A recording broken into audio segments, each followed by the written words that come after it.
جمال الوجود بذكر الإله وتصفو الحياة بنور هدى وتطلب نفس له طاعة ويبلغ سعد إلى منتهى الحمدللہ رب العالمین والصلاة والسلام علی اشرف الانبیاء والمرسلین۔ احباب ذی وقار، گزشتہ ایپیسوڈ میں ہم نے آپ کے سامنے حضور صلی اللہ تعالی علیہ وسلم کی حرب فجار اور حلف الفضول میں شرکت کا تذکرہ کیا تھا۔ اس ایپیسوڈ میں ہم جانیں گے کہ حضور صلی اللہ تعالی علیہ وسلم نے کس طرح اپنا دوسرا سفر شام فرمایا اور پھر وہاں پر نستورہ راہب نے حضور صلی اللہ علیہ وسلم کے بارے میں کیا پیشن گوئی کی۔ احباب ذی وقار، جب حضور صلی اللہ تعالی علیہ وسلم کی عمر مبارکہ 25 برس ہوئی تو آپ صلی اللہ علیہ وسلم کی امانت اور دیانت کے چرچے دور دور تک ہو گئے اور لوگ آپ کو صادق اور امین کے القابات سے یاد کرنے لگے اور آپ سے محبت کرنے لگے، اور جو لوگ آپ صلی اللہ تعالی علیہ وسلم کے اخلاق حسنہ کے گرویدہ تھے ان میں ایک نام حضرت خدیجہ بنت خویلد رضی اللہ تعالی عنہا کا بھی تھا۔ حضرت خدیجہ بنت خویلد رضی اللہ تعالی عنہا مکہ کی ایک با اثر اور تجارت پیشہ خاتون تھی۔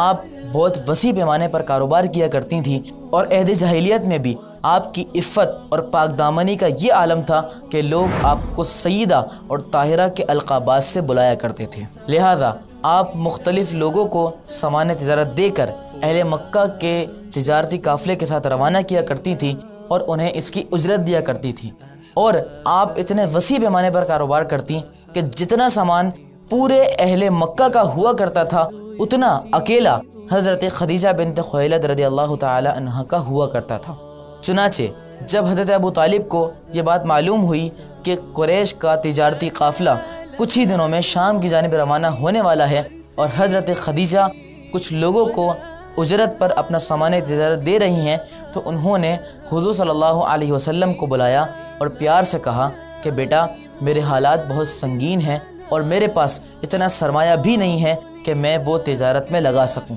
لہذا تم حضرت خدیجہ کے پاس چلے جاؤ، ہو سکتا ہے کہ وہ تمہیں اجرت پر اپنا سامان تجارت دے دیں، کیونکہ تمہاری صداقت اور امانت کے چرچے دور دور تک ہیں، لہذا وہ دوسروں کے مقابلے میں تمہیں ترجیح دیں گے۔ لیکن حضور صلی اللہ علیہ وسلم کی غیرت نے کسی کے پاس بھی سائل بن کر جانا گوارا نہیں کیا، بلکہ آپ نے اپنی نگاہ دوربین سے دیکھا اور فرمایا کہ چچا جان، ہو سکتا ہے کہ وہ مجھے اس معاملے میں خود ہی بلا بھیجیں۔ چنانچہ ایسا ہی ہوا کہ حضرت خدیجہ بنت خویلد رضی اللہ تعالی عنہا نے حضور صلی اللہ علیہ وسلم کو بلایا اور کہا کہ میں آپ کو یہ کام تفویض کرنا چاہتی ہوں کہ آپ میرا سامان تجارت شام لے جائیں اور اسے فروخت کریں، اور میں آپ کو یہ کام اس لیے سپرد کر رہی ہوں کہ آپ کی صداقت اور امانت کے چرچے دور دور تک پھیلے ہوئے ہیں، اور جو معاوضہ میں دوسروں کو دیتی ہوں آپ کو اس سے دگنا دوں گی۔ چنانچہ حضرت خدیجہ نے اپنے ایک غلام میسرہ کو بھی حضور صلی اللہ تعالی علیہ وسلم کے ساتھ بھیج دیا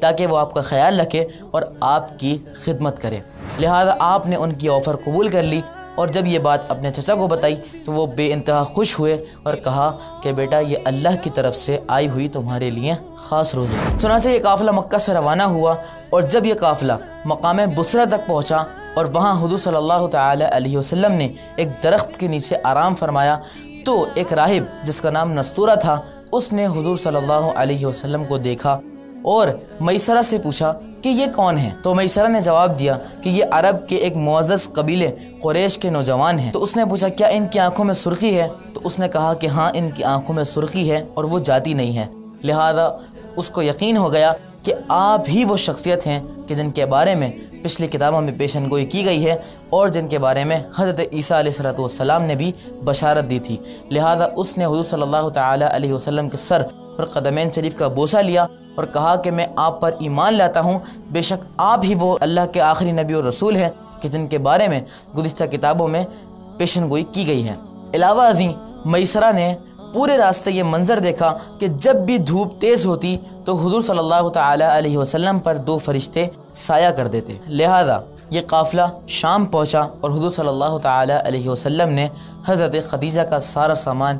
فروخت کیا اور پھر کچھ ضروری سامان خریدا اور یہ قافلہ واپس مکہ کی جانب چل پڑا۔ ناظرین محترم، حضور صلی اللہ تعالیٰ علیہ وسلم کی برکت سے اس تجارت میں دگنا نفع ہوا، جو کہ توقع سے بھی بہت زیادہ تھا۔ لہذا جب یہ قافلہ مکہ کے قریب پہنچا تو آپ صلی اللہ علیہ وسلم نے میسرہ کو حضرت خدیجہ کے پاس بھیجا کہ جاؤ انہیں بتا دو کہ یہ قافلہ مکہ آ پہنچا ہے۔ لہذا وہ اپنی چھت پہ کھڑے ہو کر اس قافلے کا انتظار کرنے لگیں تو انہوں نے بھی وہی منظر دیکھا جو میسرہ نے دیکھا تھا کہ دو فرشتے حضور صلی اللہ علیہ وسلم پر سایہ کیے ہوئے ہیں۔ بعد ازاں حضور صلی اللہ تعالیٰ علیہ وسلم نے حضرت خدیجہ کو پوری تجارت کی تفصیلات بتائیں اور آپ بےحد خوش ہوئیں، اور آپ نے جو معاوضہ حضور صلی اللہ تعالیٰ علیہ وسلم سے طے کیا تھا اس سے دگنا پیش کیا۔ اور پھر میسرہ نے جو کچھ نستورہ راہب سے سنا تھا اور جو کچھ پورے قافلے میں حضور صلی اللہ تعالیٰ علیہ وسلم کے اعلیٰ اخلاق اور سیرت کی پختگی کے بارے میں دیکھا تھا،